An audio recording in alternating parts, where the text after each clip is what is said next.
Ora for me that say awari Yankopon hira wo se ohwa mi mame no ni nkomo sabre osum bo mame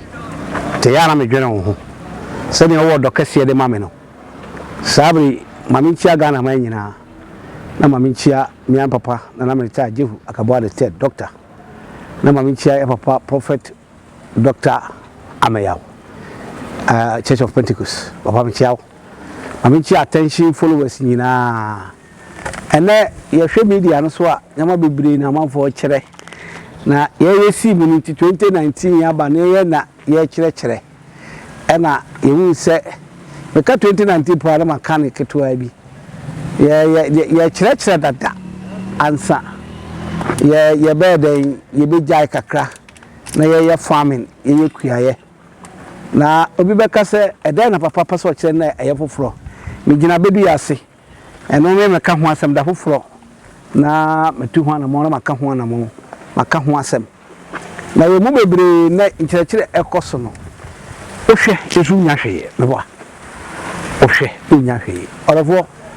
mame no nka de ekita me ho asem we enye brode to eye kwadu eto me se den eye kwadu eto na mehu niamanti ama saabri me se me hu bi a yare bi ache no ne nase nyina pejapija ne nase nyina apija aswasoa aye freno ye bekale se jepim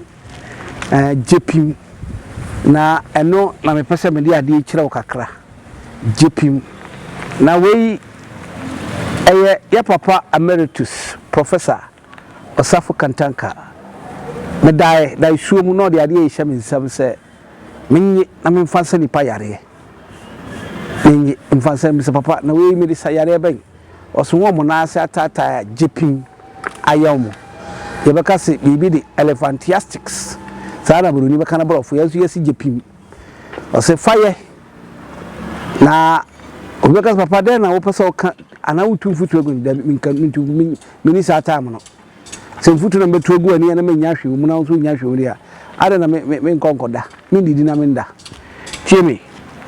onipa bia jepim anaso onase atatai anawo high sugar level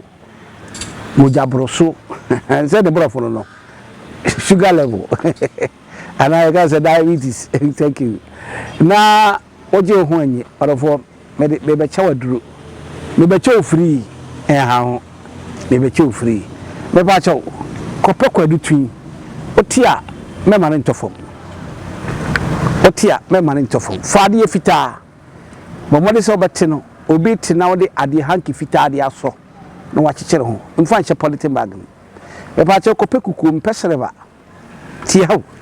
kope kuku empesreba ni ntia obi za ade ntina me de ade fita be kekere ho obi bete na meso me pa che me das ma me be kekere ho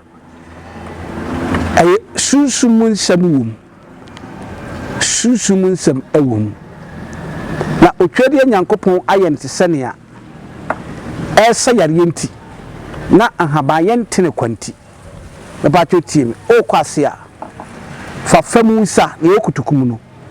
na fa sika 20 pesos udu abie famusa no so na we na fa kasa kira de ansa wate na mobi mfa ade fita nsoma oba me patcho bi papa mu na fa sija so onua nsuo na ebeba no me patcho fesi o manenyo ti ha fesi o man yedey enyo afetie me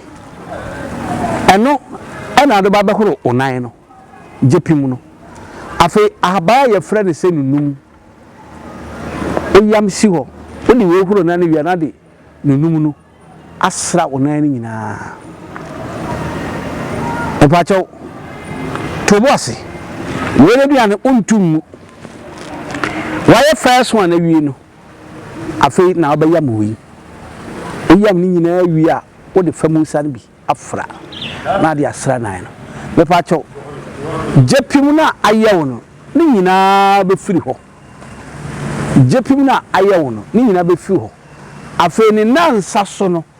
afi obanua we nko anom ene famusa no nko a orofo unsa hu sa yare ni biem onaya se atatai sugar level ni nyina be firi ho akọ we betimi de ayefroye adi obie hu se ya obon se enini e pa cho bituma nua ni weri na abom ade aye froye 21 days o pressure o nase atata unia na tum orofo entimi nya adwuma bi na anya adwuma bi tie mi wa ha ebia me kan obefi se ye ntem dodo anase untie ni me pa cho kwa attention tv so attention tv gh anase fa telephone number na da screen na so ka so di fo watch na de bi kwa be so na me fanya no na ebia me okumase me wabrochi mem me yare sa yare yi ye woni pa bi wa ne nansi fam kura na 18 fifre ti se ne wahwe nsu agu no ho me pa cho fa we fredi ni nyina ba dry ho be tow am why fine mu fine me pa cho ti mi ye kwa ni ma mo akisikuru atum no kisikuru atum no me pa cho kope enkobiriwa konku fa betu jam na enhye eya nso na yamfra wi ese yare yamfra wi fatukuru no so ade kwa na twa fresh a ebeyi nsuo ni nyina afirimu ba chiti ebeyi nsuo ni nyina afirimu na kururu awu na asietu ama urade ni nyam abaye kese orofo media ne prophet Eruka Kwasentwi me da for God's Revelation Ministry no na me pa cho ohwe attention tv na ohwe odi fa Kwasentwi bombodi se obeba mu so no why dey wapeja ho na secret ba ko su ni me pa cho ye ma me fo bebere muti no ayawe me se dan ayawe no enfumi nti odu nipa mu a enya wigi ne wigi tu ana asama ba me pa cho na etim we nko a ne kotu no oba ya ma fra bidie na dia sra wutiri ho ebia na monsafo de di wutiri so eni ti na otimi ni fu ebia yare body bi esiso me pa cho fasra 21 days bo se nyi ni hyase enfu ba ebi fu aba fefefe wi ade aseda mo twedi ampo ne chanya nkopon no waye okese awurade nyankopon na basa kese no fra me ni nkomo na awurade ba okese no wa hye wani nyam me da se media ne prophet Eruka Kwasentwi me kire sunzumzam me kire nature me kire haban pa awurade nhyira na be nhyira fa na fa dum obi e wo da na chi mfa data enhwe ni fukase fa team na be nyamfa so wonye bibia hye ho hwade me kire wade mo apropro ayemo nkosua na ye ton abonte a ye die wi ye tu nwira ne gu no e pa che kofa bi na chi na ye ne powder na yam frade bi fasra wona mu apropro no e ko obi hwehwu no yitu a enkraman to be baba conference e woni pa ne dan chi